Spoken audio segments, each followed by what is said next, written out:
बहुत ही अनप्रेसिडेंटेड सी सिचुएशन है जिसके चलते आज हजारों लाखों पैसेंजर्स ग्राउंडेड हो गए हैं और बड़ी अजीब सी स्थिति है क्योंकि पहले ही भारतीय एविएशन सेक्टर एक डुओपली का शिकार है, यानी कि मोटे मोटे तौर पर सिर्फ दो ही एयरलाइंस हैं जो पूरे एविएशन मार्केट को कैप्चर करे बैठी हैं। एक है इंडिगो और दूसरी है एयर इंडिया।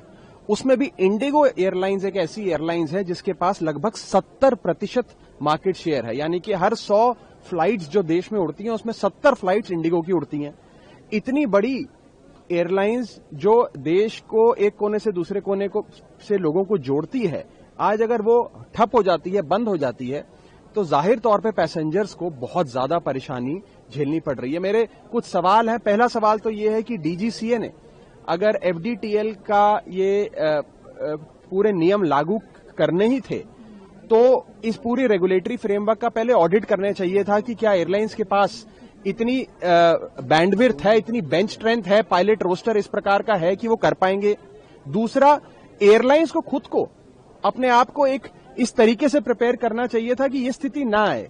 और अंत में जो पैसेंजर्स जिनकी आज न जाने कितनी इंपॉर्टेंट बिजनेस मीटिंग्स कैंसिल हो गई, जॉब के इंटरव्यू कैंसिल हो गए, शादियां रिसेप्शन कैंसिल हो गए, उन पैसेंजर्स को कैसे कॉम्पनसेट करेगी एयरलाइंस और डीजीसीए, इस पर सोचना चाहिए। आप उनकी टिकट का पैसा तो उन्हें वापस शायद कर दें क्योंकि फ्लाइट ही नहीं उड़ी, लेकिन उसके अतिरिक्त आप क्या कॉम्पनसेशन ऐसे पैसेंजर्स को देंगे, इसके बारे में भी हमें सोचना चाहिए।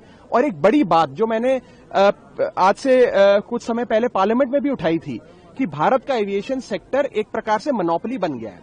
दो एयरलाइंस ही चला रही हैं। जैसे आप अगर भारत का टेलीकॉम सेक्टर देखिए, आज या समझिए एयरटेल या जियो में से कोई एक बड़ा सर्विस प्रोवाइडर ठप हो जाए तो हम सबके फोन चलने बंद हो जाएंगे। उसी प्रकार से अगर एक ही एयरलाइंस 70% एयर ट्रैफिक चला रही है इस देश का, अगर वो ठप हो जाए तो यही होगा कि सब लोग ग्राउंडेड हो जाएंगे। और कई